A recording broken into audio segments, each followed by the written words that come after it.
Good morning, students. So today we are going to discuss the textbook questions of chapter 8, Cell as a Unit of Life. Student question number 1 is, which of the following is not correct? So see the options. Robert Brown discovered the cell. Cyclidine and Schwann formulated the cell theory. This is correct. Virchow explained that cells are formed from pre-existing cells. This is also correct. A unicellular organism carries out its life activities within the cell. This is also correct. So option number 1, that is Robert Brown discovered the cell. It is a wrong option because Robert Brown has not discovered the cell. He has discovered cell nucleus. Robert Hooke was the person who discovered the cell. Okay, students? So question number 2 is new cells generate from. So we have 4 options here. Bacterial fermentation, regeneration of old cells, pre-existing cells, and abiotic material.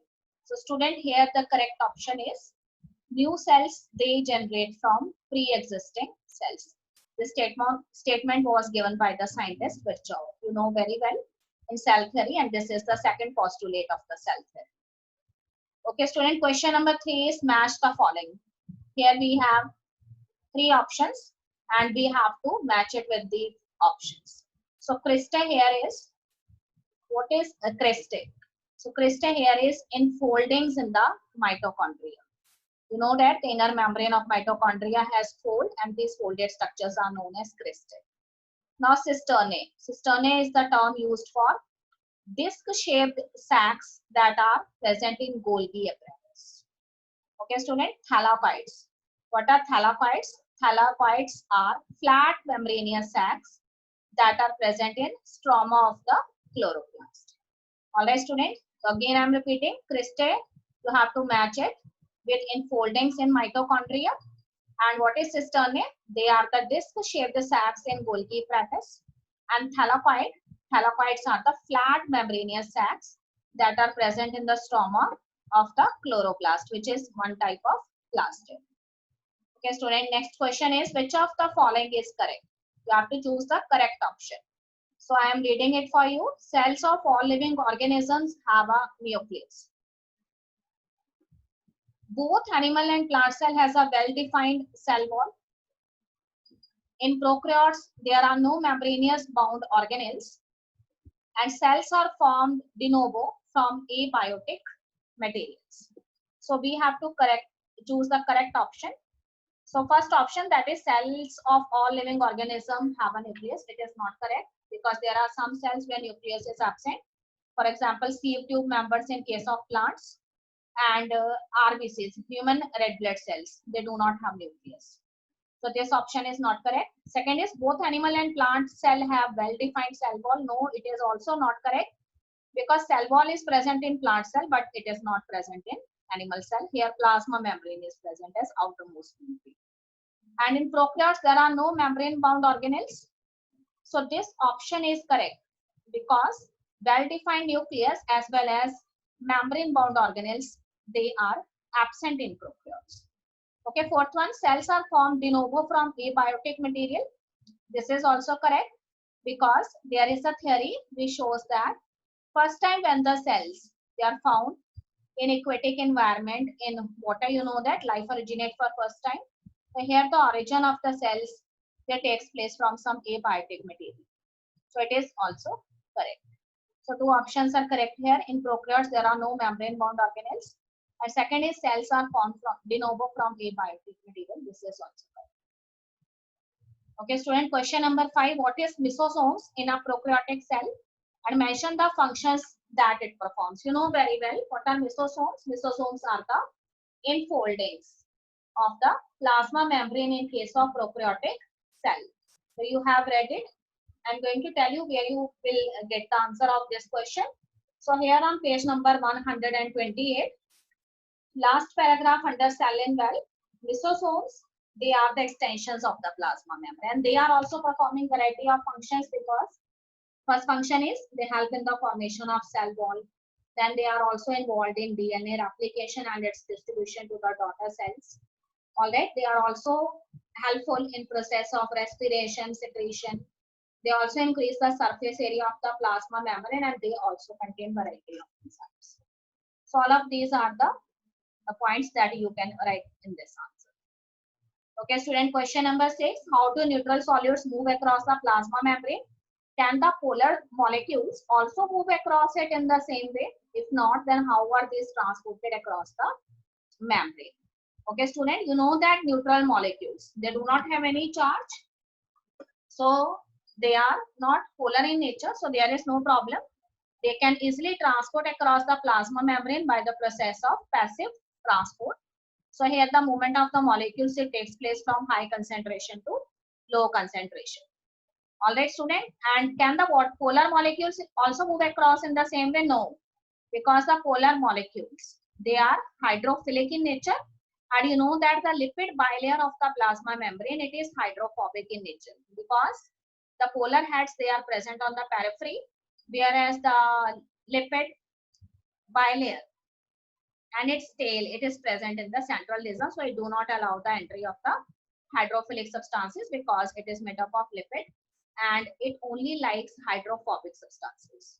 So in this way, facilitated diffusion is a process by which these polar molecules, they enter into the plasma membrane. And you know that there are special type of carrier proteins which act as channel proteins, and these channel proteins, they allow the entry of these polar molecules. They help these polar molecules to pass this semi-permeable membrane. Okay, students. Question number 7. Name 2 cell organelles that are double membrane bound. So you can give the name of chloroplast and mitochondria. So what are these? What are the characteristics of these 2 organelles? Here you have to mention the important features that are found in case of chloroplast and mitochondria, that they have their own ribosomes, they have their own DNA. And also, you know that mitochondria is concerned with cellular respiration. Here ATP synthesis takes place. And similarly, in case of a chloroplast, you can also write that it also contains variety of enzymes such as carbohydrases and proteases for protein synthesis. All right, there are so many granas present that you have to write. And thalokide is present inside the lumen of the thalokide. Light reactions of photosynthesis, they take place. So any of the features that are given in your book, you can write it. And state their function and draw label diagram. So you have to mention the function of both of these, mitochondria as well as chloroplast.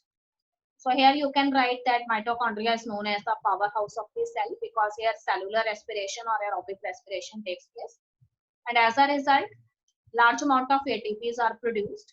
And in case of chloroplast, you can write that these chloroplast organelles, they contain chlorophyll pigment, and they are very much involved in the process of photosynthesis.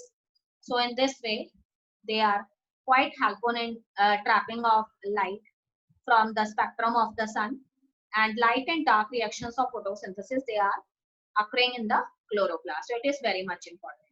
You can give the label diagram because it is given in your book. Okay, student, question number 8. What are the characteristics of a prokaryotic cell? Student, if this question comes in 2 marks, then you have to write number 1. In a prokaryotic cell, what is? A well-defined nucleus is absent. So here, no nuclear membrane is there around the nucleus. Well-defined nucleus is absent. And second character, you can write that membrane-bound organelles are also absent. Okay, student, besides this, if you want to give more points, then you can write. So here, the genetic material is freely suspended in the cytoplasm, but it is not scattered. It is present in a particular region in an accumulated form, and that region is known as nucleoid. You can also give the reference of mesosomes, that here the extensions of the plasma membrane is present, which are known as mesosomes, and they are performing variety of functions such as DNA replication and distribution to daughter cells, increasing the surface area of the plasma membrane, having variety of enzymes, play an important role in respiration and secretion, cell wall formation. This you can write in prokaryotes. Okay, students. Multicellular organism has division of labor explained, because you know that the body of the multicellular organism, it is quite complex. It is made up of large number of cells. So what happen in case of multicellular organism? All of these cells, They aggregate together and they form tissues. All right. So here the tissues later they also work in a coordinated manner. They associate together and they form organs. And organs, when they work together in a coordinated manner, then they form the organ system. And when all the organ systems they associate, they attach themselves, they work in a coordinated manner, then they form the organisms. As so many cells are present, so all of these cells they divide the work among themselves. So there is a division of labor. So there are certain group of cells which are performing digestion, which are performing respiration, some are performing excretion, circulation, and all the other metabolic activities that are distributed among these cells. So there is a division of labor. All right, student. Question number 10. Cell is the basic unit of life. Discuss in brief. So here you have to write that cell is the basic, fundamental, structural, and functional unit of life, because all the kind of metabolic activities that are happening in your body, it is only because of the smallest unit, which are known as cells. So this cell is highly efficient in nature because it has so many cell organelles and a well-defined nucleus that control all the physiological as well as metabolic activities. You know that there is a jelly-like substance that is present inside the cell, and that jelly-like substance, it is the center for various type of biochemical reactions. So cell also has the ability to divide. So in this way, when the cell it undergoes a cell division, then what happens? It also increases its number as well as it also increases its size. So various type of divisions, whether it may be mitotic, meiotic divisions, or whether the process of protein synthesis or DNA replication, that is only concerned with cell. Since cell is performing so many important functions, that's why you can see that it is the basic, structural, and functional unit of life.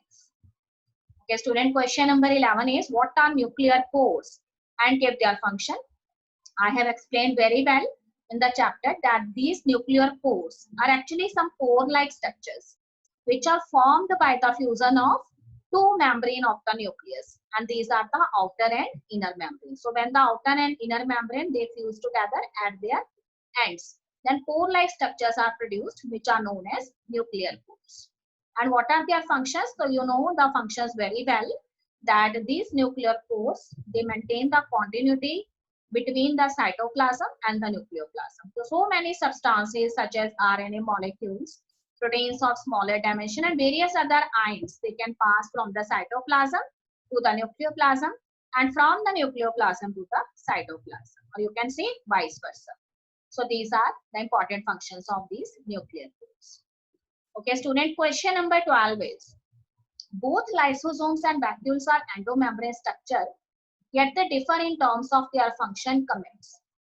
So students, you know very well that these lysosomes, they are actually the detached vesicles from the Golgi apparatus.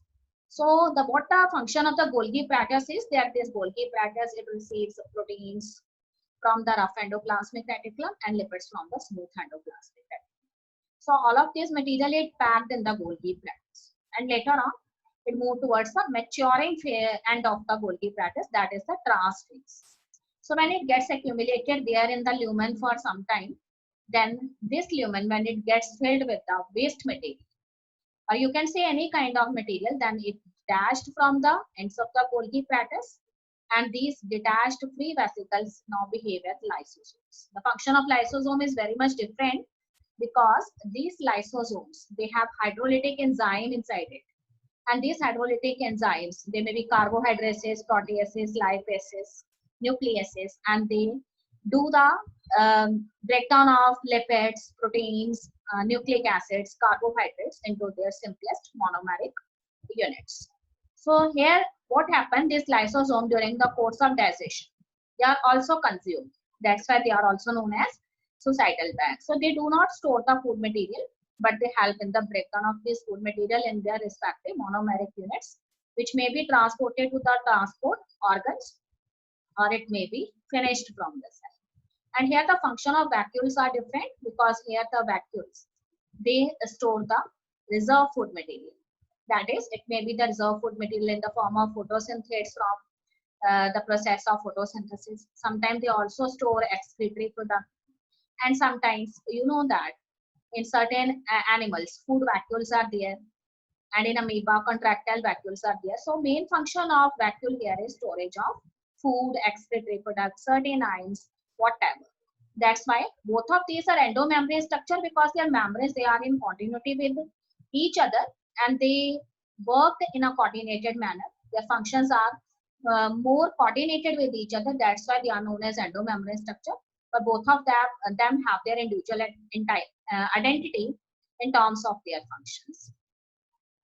Okay, student, question number 13 is describe the structure of the following with the help of label diagrams. So you can very well give the diagram of nucleus. You have to mention that two membranes are there, outer and inner membrane. Then you have to draw the thread-like structures which are chromatin fibers, and it is made up of nucleoproteins. Here the nucleic acids are DNA or RNA and proteins are histones.